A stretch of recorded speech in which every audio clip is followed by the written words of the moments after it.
Bonjour à toutes et à tous pour ce 5e épisode sur le tutoriel création d'un jeu facilement sur Unity. Dans cet épisode, nous verrons ensemble comment rajouter la fonction GameOver et son interface.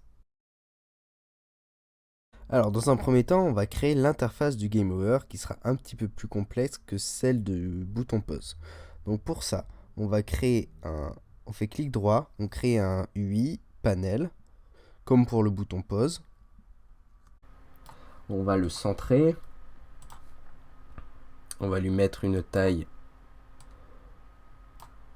à peu près similaire, comme ça. Un peu d'espace entre le haut et le bas. Et le background, donc on lui met une opacité à fond. Et le background, on l'a déjà découpé. On va dans Images. Et c'est celle-ci. Voilà.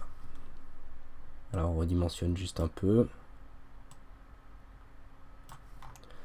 La première chose qu'on peut faire, c'est rajouter un texte ici.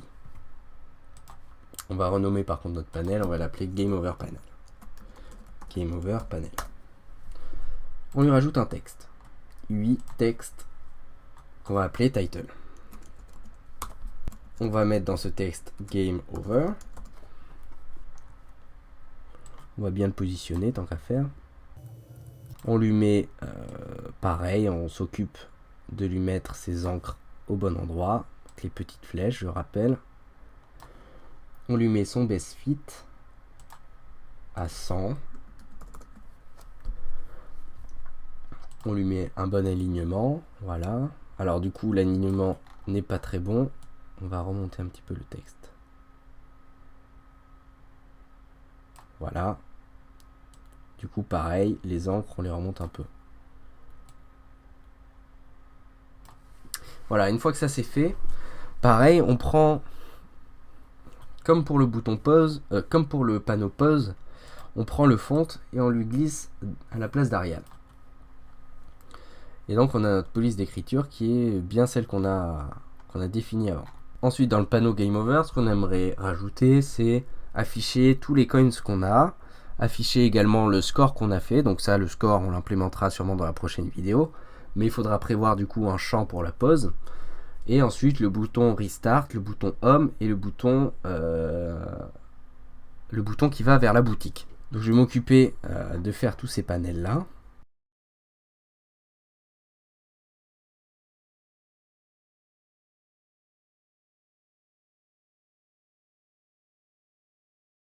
Dans notre Coins Collect, on va pouvoir rajouter un texte pour indiquer le nombre de coins qu'on a récolté.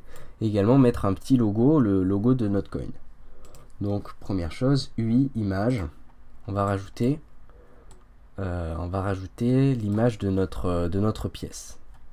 Hop, donc on va dans image, on a notre pièce là, on lui dit voilà, tu prends cette forme là, tu me le mets en 65 par 65, hop, et on va le glisser ici.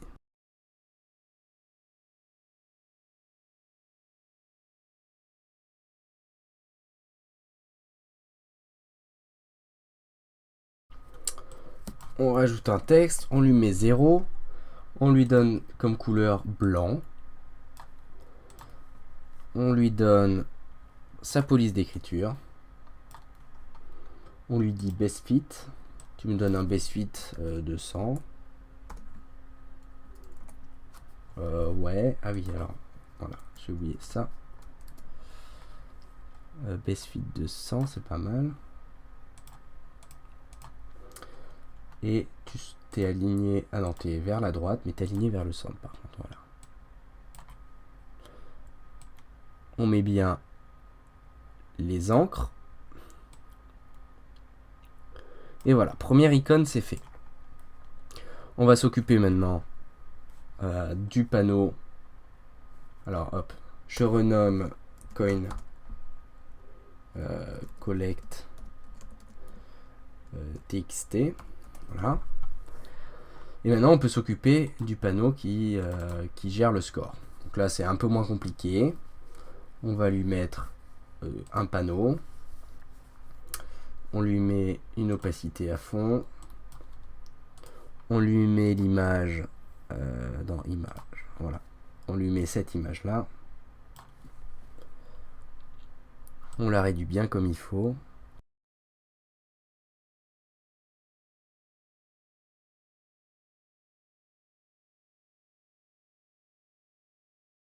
On va l'appeler Score Panel. Dans Score Panel, on lui rajoute un texte qu'on va appeler Score Text, TXT.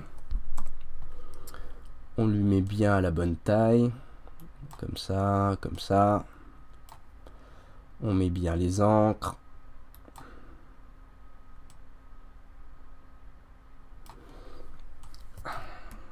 Le texte de base, ben, c'est 0 puisqu'il n'y a pas de score. On lui met pareil une couleur blanche. On lui rajoute notre police d'écriture. Et on lui dit best fit, tu me prends une valeur max, je sais pas, moi 200, c'est très bien. Pareil, on l'aligne verticalement, horizontalement. Voilà, donc là on a ce qu'on veut faire plus tard, c'est d'afficher le score ici et les pièces récoltées. On va ensuite rajouter les trois boutons. Donc là on va faire exactement la même chose qu'on a fait pour le post panel. D'ailleurs on peut le copier-coller si on veut et le mettre dans le Game Over Panel. On va juste cependant les remonter un petit peu. Et on va changer ce bouton là qui sera plus le bouton config mais le bouton shop.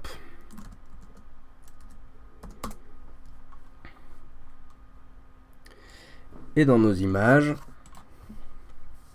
on lui prend ce bouton à la place. Oh, j'ai mal fait. Voilà. Le highlight, le prest, etc. Donc là, on a le bouton Game Over. On a bien notre panneau Game Over. Alors oui, le bouton panel, je ne l'ai pas mis dans le bon panel. Voilà. Ici, c'est mieux. On n'oublie pas de réajuster les encres qui sont pas au même niveau. Voilà. Et ça s'affiche bien comme il faut. Maintenant, le Game Over Panel, donc on va le désactiver. Et on veut l'activer uniquement quand on meurt.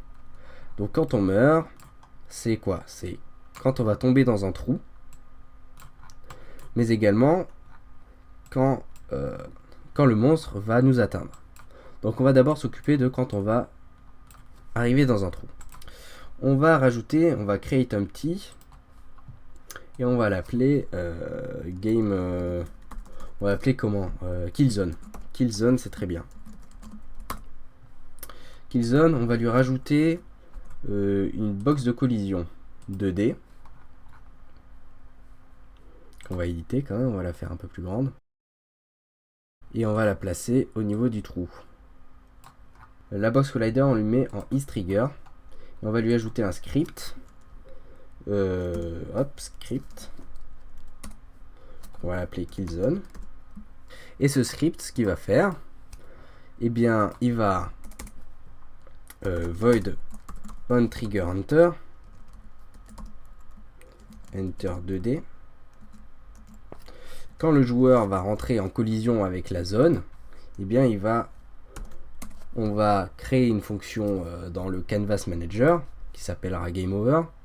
Et cette fonction va appeler la fonction du Game Over du Canvas Manager. Donc onTriggerEnter 2D, collider 2D call. On lui dit ici notre objet, enfin notre collision.GameObject avec un G majuscule. Compare tag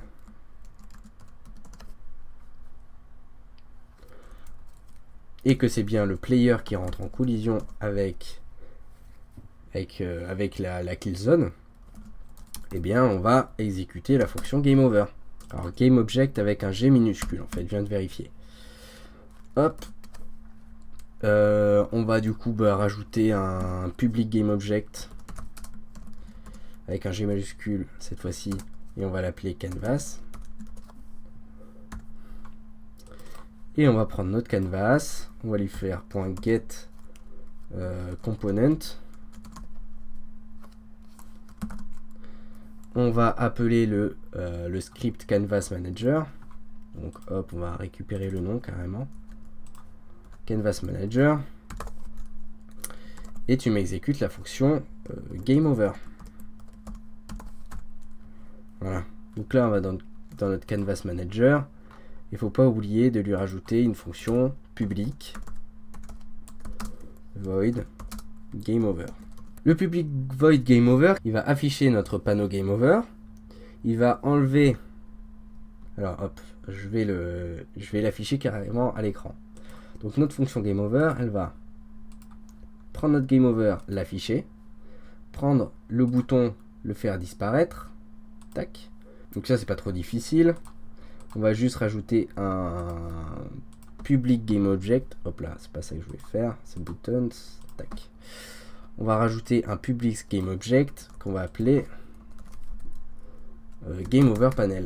Ensuite, on lui dit voilà, game over panel, tu me le set active true. Et le bouton, donc pause button .set active false. Et aussi, tu me mets le jeu en pause tant qu'il y est, donc time.timescale égale 0. Voilà. Ensuite, on n'oublie pas d'ajouter. Hop, alors j'ai une erreur. Property, but not type component. Ah oui, pardon. Hop, game object avec un G majuscule. Voilà, ce sera mieux. Donc dans Killzone, on n'oublie pas de glisser l'objet canvas ici. Et dans canvas, on n'oublie pas de glisser notre game over panel à l'intérieur. Ce qu'on peut faire maintenant, c'est que notre Killzone, on va pouvoir hop, en rajouter une à chaque trou. Voilà. On va directement pouvoir tester. Donc je rappelle, je meurs uniquement quand je tombe dans un trou. Hein. Tac. Donc je tombe dans un trou. Hop, j'ai bien le game over qui s'ajoute. J'ai le bouton qui s'est enlevé. Et le temps est bien mis en pause puisque je ne tombe pas plus bas. Donc ça prouve bien que c'est en pause. Et si je fais restart, je suis bien restart puisque la fonction a été copié-collé en même temps qu'on a copié-collé tous les boutons. Ensuite, qu'est-ce qu'il nous reste? Eh bien, il nous reste à faire le game over quand le monstre nous attaque. Donc ça va être dans le script de notre monstre. Monster System. Voilà, on avait rajouté kill player. Kill player. En fait, ce que ça va faire, c'est que ça va appeler la fonction game over. Donc créer un nouveau game object, public pour game object, qu'on va appeler canvas. Exactement pareil que l'autre. Hein. Donc d'ailleurs, on peut récupérer le script de Killzone. Voilà, canvas. Et on le met là-dedans. Ça va pas changer grand-chose. On enregistre. On dit juste à notre monstre dans Monster System, on lui rajoute le canvas. Voilà. On lui rajoute canvas là-dedans. Dans l'animation, on sélectionne notre monstre. On va dans animation et kill player. On lui dit is killing, ok, is killing. On va même le mettre avant, is killing. Voilà.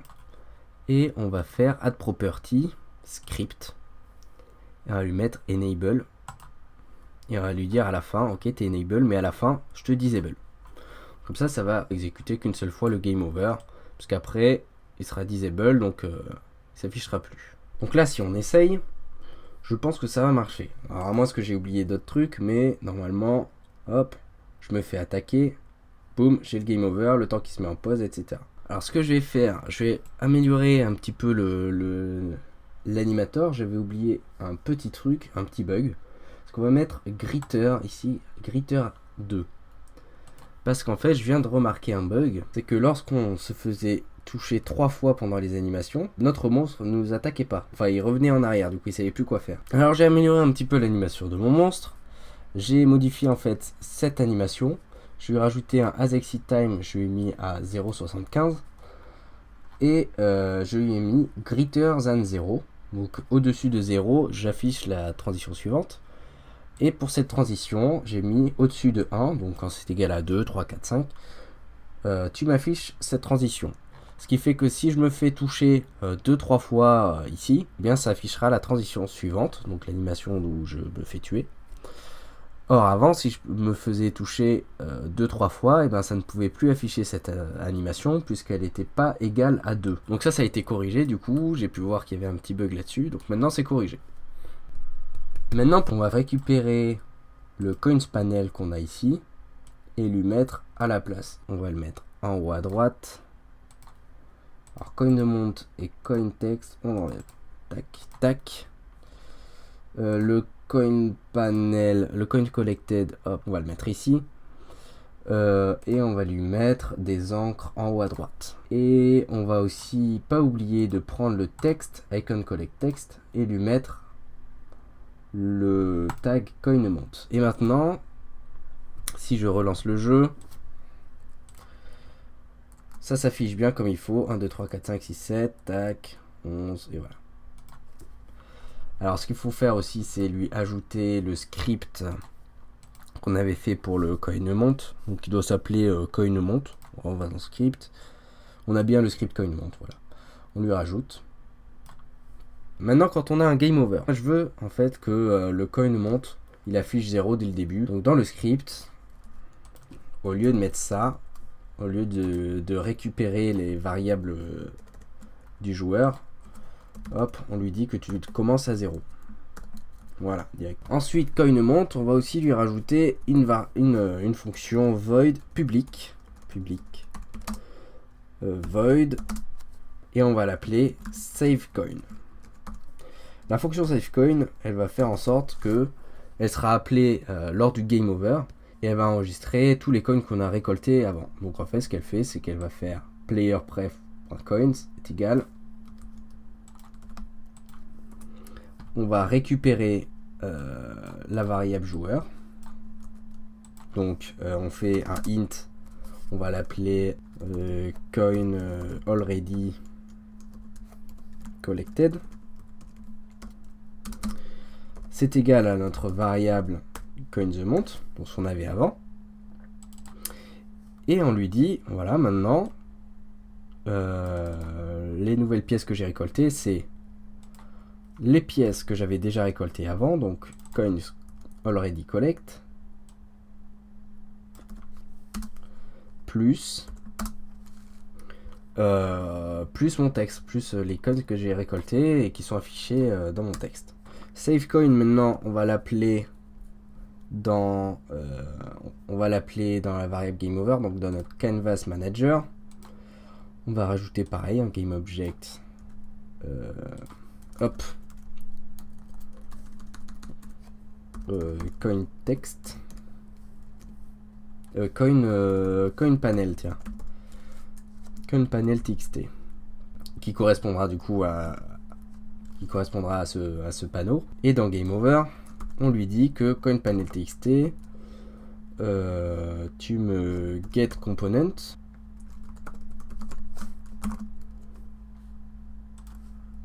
tu me sélectionnes coinamount, amount, et tu exécutes la fonction saveCoin, c'est comme ça qu'on l'avait appelé, saveCoin.